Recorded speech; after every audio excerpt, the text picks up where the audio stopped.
오늘 우리에게 주신 하나님의 말씀은 히브리서 5장 11절에서 14절 말씀입니다. 함께 봉독하겠습니다.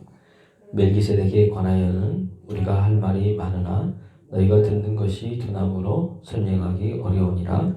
때가 오래되었으므로 너희가 마땅히 선생이 되었을 터인데 너희가 다시 하나님의 말씀의 초보에 대하여 누구에게서 가르침을 받아야 할 처지이니 단단한 음식은 못 먹고 젖이나 먹어야 할 자가 되었도다. 이는 젖을 먹는 자마다 어린아이니 의의 말씀을 경험하지 못한 자요 단단한 음식은 장성한 자의 것이니 그들은 지각을 사용함으로 연단을 받아 선약을 분별하는 자들이니라. 아멘. 우리가 신앙생활을 하다가 또 인생을 살다 보면 각자로 맞는 여러분 때가 있습니다. 그 때에 해야 될 일이 있고 때에 하지 말아야 될 일이 있습니다. 그래서 10대든 20대, 30대, 40대, 50대 다 해야 될 때가 있습니다. 물론 요즘은 나이가 50이라도 50이 아니죠. 30대처럼 40대처럼 이렇게 살아갑니다. 50대라도. 그렇지만은 그러나 그 나이대에 해야 될 것이 있습니다. 오늘 본문에도 마찬가지죠. 오늘 12절 보면 한번 읽어볼까요? 12절 말씀 시작.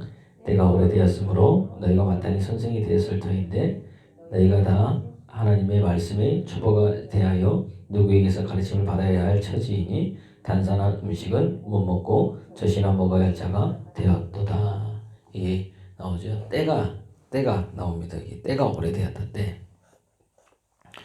그래서 너희가 신앙생활 오래 한 것 같은데 때가 된 것 같은데 그러면 어떻게 돼요? 단단한 음식을 먹어야 되는데 아직도 무엇을 먹고 있어요? 젖을 먹고 있어서 말씀의 초보가 되었다.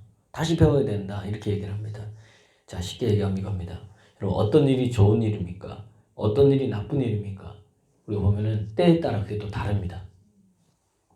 쉽게 얘기하면 이겁니다. 갓난아이입니다. 갓난아이가 어머니의 젖을 먹는 게 좋은 것입니까? 나쁜 것입니까? 대답을 안 하시는 분들은 글쎄요. 이제 태어난 아이한테 밥을 먹여야 됩니까? 갓난아이가 젖을 먹는 것은 좋은 겁니다. 그래야 먹고 잘 자라고 면역력도 증강되고 그죠? 쑥쑥쑥 우리 눈에 보입니다. 그런데 오늘 본문도 때가 오래됐으므로 이제 너희가 마땅히 선생이 되어야 된다. 이 말은 때가 오래되어서 선생이 되었다는 말은 뭐예요? 이제 우리가 어떤 나이가 지금 만약에 20이 됐고 30이 됐다는 이야기입니다. 아니면 40이 됐다는 이야기입니다. 그런데도 뭐예요? 너희가 이제 남을 가르치고 세워주고 누구한테 도와주고 이렇게 될 사람인데 말씀을 또 알려주고 전하고 근데 그때도 아직도 뭐가 되어 있다는 거예요? 아이가 되어 있어서 뭐 먹고 있는 거예요? 어머니 젖을 먹고 있다는 이야기입니다. 그러면 여러분 어떻게 생각해요? 죄송합니다. 나이가 많은데 아직도 어머니 이제 모유를 먹고 있는 거예요. 뭐라 그래요 우리가? 왜 그럴 거 아닙니까? 그죠? 우리가 말 안 해도 징그럽다느니 이상하다느니 어디 아프니 그럴 겁니다. 왜 그래요? 이게 쉽게 얘기하면은 신앙생활 오래되고 있는데 아직도 젖만 먹고 있습니다. 성숙하지 못한 겁니다. 있는 자리에만 머물러 있는 겁니다. 그런 사람들의 특징이 뭐냐? 가르침을 받지 않습니다. 그러니까 늘 자기 생각대로 감정대로 하니까 문제가 뭐냐? 가정에서 문제를 일으킵니다. 교회에서도 그들을 문제를 일으킵니다. 성숙하지 못한 사람들은 늘 말을 만들어내고 일만 만들어냅니다. 왜 그럴까요? 기분이 나쁘다는 겁니다. 내 기분이 나쁘다는 겁니다. 그래서 여러 가지 말을 합쳐서 사람들한테 전달합니다. 또 그것을 듣고 또 전달하는 사람도 있습니다. 아직도 뭐예요? 믿음의 어린아이죠. 젖만 먹고 있습니다. 성숙하지 못하니까. 여러분 성숙해야 하나님께 쓰임받을 줄로 믿습니다. 예. 여러분 어린아이 때를 벗어버리기를 그리스도 예수 이름으로 축원합니다. 지금 여기다 어린아이가 아니잖아요.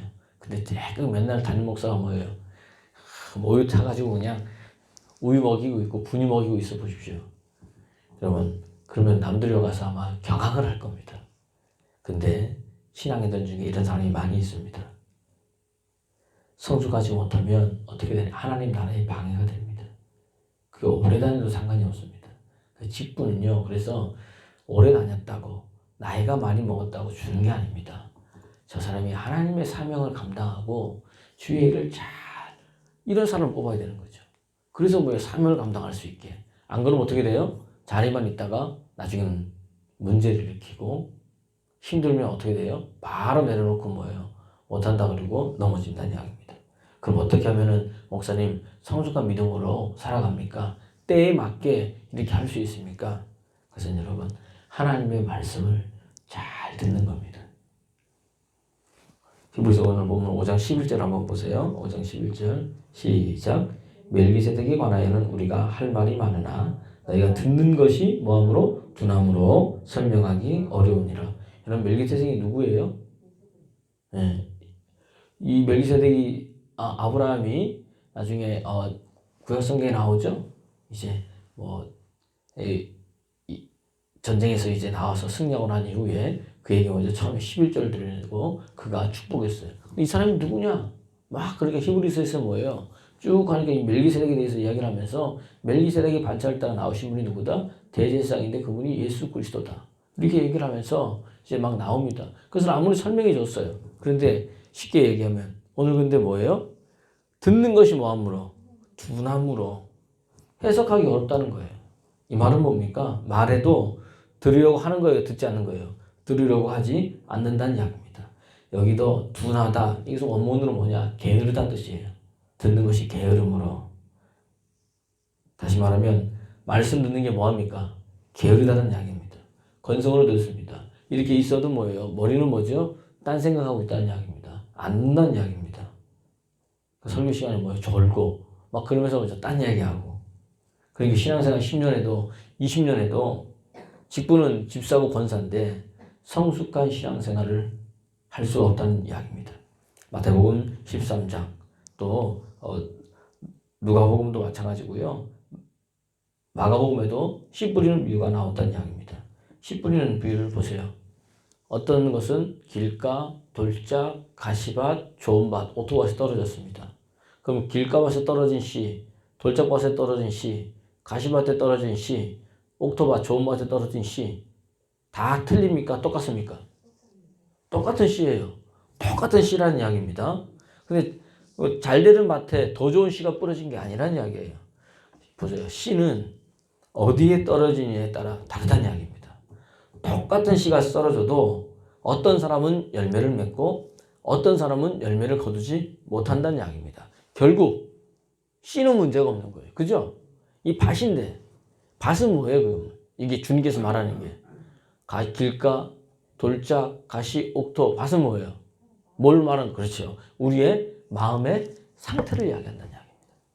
그러니까 내 마음의 밭에 따라서 주의 말씀이 어떤 사람은 지금 30배, 60배, 100배인데 어떤 사람은 열매를 맺지 못한다는 이야기입니다. 그래서 길가에 떨어지니까 어떻게 돼요? 말씀이 떨어졌으나 말씀을 깨닫지 못하니 새가 와서 뭐예요? 먹어버린다는 이야기입니다. 금방 가버린다는 이야기죠. 말씀을 묵상하고 여러분 생각하고 눈물로 말씀을 붙들면 열매를 거두게 되어 있다는 이야기입니다. 돌짝밭도 한번 보십시오. 돌짝밭. 습기가 없어서 말라버린다는 이야기입니다. 타서 다 말라버리는 거예요. 습기가 없으니까. 이거는 뭐라고 해석했습니까? 어려움이 올 때에 말씀을 믿고 기쁨으로 받으나 좀 어려움, 환난이나 핍박이나 이런 경우는 뭐예요? 벌써 뭐죠? 말씀을 뒤로 하고 살지 않는다는 이야기입니다. 그럼 가시떨기밭은 뭡니까? 좀 말씀을 듣고 좀 잘하나 싶었는데 기운이 막혀서 가시 때문에 못 자란다. 이것은 예수님이 뭐라고 얘기했어요? 이 땅 살아갈 때 이생의 염려라든지 재물, 재리의 유혹 때문에 말씀이 막혀서 결실을 맺지 못한다고 이야기를 합니다. 여러분 그러니까 신명기 28장에 주님께서 말하느냐 삼가 너희가 내 말을 듣고 잘 순종하면 들어가도 복 나가도 복 뭐 이런 복이 나오죠. 그렇지 않으면 들어가도 저주 나와도 저주. 그 12절에 뭐라고 돼 있냐 18장 12절에 여호와께서 너희를 위하여 하늘에 아름다운 보고를 열으사 내 땅의 때를 따라 비를 내리시고 내 손으로 하는 모든 일에 복을 주시며 내가 많은 민족에게 꾸어질지라도 너는 꾸임받지 않는다는 이야기입니다. 하늘에 복을 여는데 이스라엘 보고 중에 가장 중요한 게 뭐예요? 비란 이야기예요. 때를 따라 비가 내린다는 이야기입니다.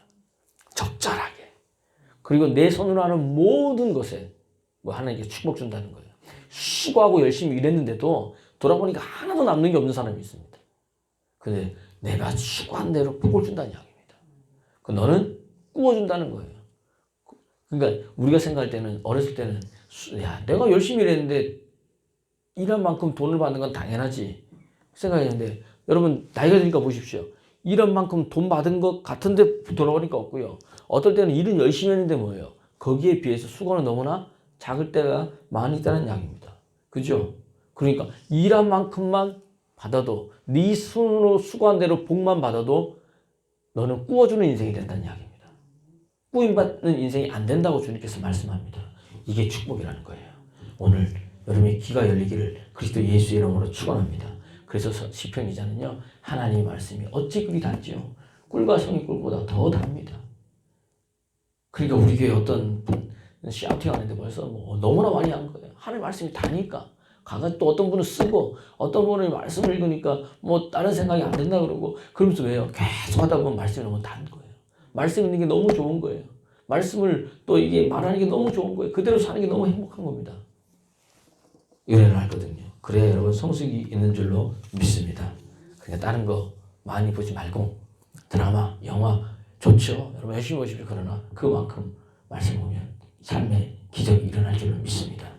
두 번째는 뭐냐? 그러면은 단단한 음식을 먹어야 되잖아요. 성숙했으니까. 그럼 어떻게? 말씀대로 여러분 살아야 된다는 이야기입니다. 말씀대로. 그럼 달라지는 겁니다. 그래서 13절, 14절 읽어볼까요? 시작. 이는 젖을 먹는 자마다 어린아이니 의의 말씀을 경험하지 못한 자요. 그래서 말씀을 경험하지 못하니까 말씀을 경험하려면 듣는 것을 넘어서 그 다음 어떻게 돼요? 행해야 되는 겁니다. 그것을 말하는 거예요. 그 다음 단단한 음식은 장성한 자의 것이니 그들은 지각을 사용함으로 생각, 그죠? 하나님 주신 연단을 받아 선악을 분별하는 자느니라. 어떻게 돼요? 마음을 새롭게 하는 거죠. 생각을 새롭게 하는 거죠. 하나님의 말씀에 내 생각을 맞추는 거죠. 그러니까 그들이 달라지는 겁니다. 말씀을 경험하게 되고 그 다음에 단단한 것을 먹고 그 다음에 선악을 분별하는 것에 들어간다는 이야기입니다. 삶 속에서 말씀의 능력을 경험해야 됩니다. 말씀이 내 마음 속에만 있는 것이 아니라 그 다음 어떻게 돼요? 있으니 이제 삶에서 들어가서 뿌리 내리고 열매 맺습니다. 그러면 세상이 변하게 된다는 이야기입니다. 내 마음이 길가밭 같으니까 돌짝밭 같으니까 가시밭 같으니까 변화를 일으키지 못하는 겁니다. 그런데 원인을 나에게서 찾지 않고 자꾸 다른 주변에서 찾습니다. 문제가 되는 거죠. 여러분 하나님의 말씀은요 변화시킵니다. 예수님이 가나온 입잔치에서 물이 변화해 포도주가 됐잖아요. 말씀은요 내 삶 전체에 이 질을 바꿔놓는다는 이야기입니다. 복음을 들었는데도 변화되지 않는 게 그게 기적이에요. 여러분 진짜는 사실은 기적은 뭐냐? 들었는데 변화되지 않는 겁니다. 모세도 보십시오. 성격이 얼마나 불같았는지 사람을 죽이고 자기 기분대로 하는 사람이었습니다. 하나님의 말씀이 그를 듣고 그가 연단되면서 말씀이 그를 만들어가죠. 나중에는 뭐예요? 모세를 봐라. 그의 온유함이 온 땅이 뭐예요? 누구보다 뛰어나다고 성경은 말해주고 있습니다. 베드로도 얼마나 급했습니까? 근데 그가 예수 믿고 뭐예요? 여러분 베드로 전후서를 보십시오. 야 누가 너에게서 소망에 관해서 묻냐? 대답을 가서 준비해라. 그 사람 준비하는 사람이 아닌데 준비하는 자가 됐어요. 그 다음에 야고보와 요한 보십시오. 주님께서 보안하게 천둥이 아니라 이 말은 그들도 너무 급했다는 이야기입니다. 그런데 요한 나중에 보세요. 뭐가 됐어요? 사랑의 사도가 됐습니다. 기다릴 줄 알고 참을 줄 알고 주의 사랑을 증거할 줄 아는 사람으로 변했습니다. 마가를 보십시오. 사도행전의 마가 바나바의 조카였습니다. 이것 때문에 바울과 바나바가 싸워가지고 갈라선 거예요. 물론 다른 쪽에서 역사를 하지만 왜 그러냐? 마가를 데리고 왔더니 복음 전도하다가 조금 어려우니까 힘드니까 그냥 가버린 거예요. 그래서 바울이 저런 사람은 쟤는 안 된다 이랬던 사람입니다. 근데 나중에 보니까 사도 바울이요 마가를 데려오라. 그가 내게 아주 유익한 자다. 마가가 변한 거예요. 말씀을 들으면서 복음이 아주 귀한 동력자 될 뿐만 아니라 마가복음을 썼잖아요. 여러분 하나님의 말씀을 듣고 말씀을 행하게 되면 인생이 바뀔 줄로 믿습니다. 말씀은요, 변화시키는 능력이 있습니다. 다 변화됩니다. 그뿐만 아닙니다. 그 변화된 그 사람이 있는 곳에 있는 모든 것들도 모두 다 변화시킨다는 이야기입니다. 말씀이 들어가면 분별력이 생깁니다. 하나님의 지혜가 생깁니다. 하나님의 판단력을 주십니다. 그래서 성숙한 사람이 된다는 것을 성경은 우리에게 말합니다.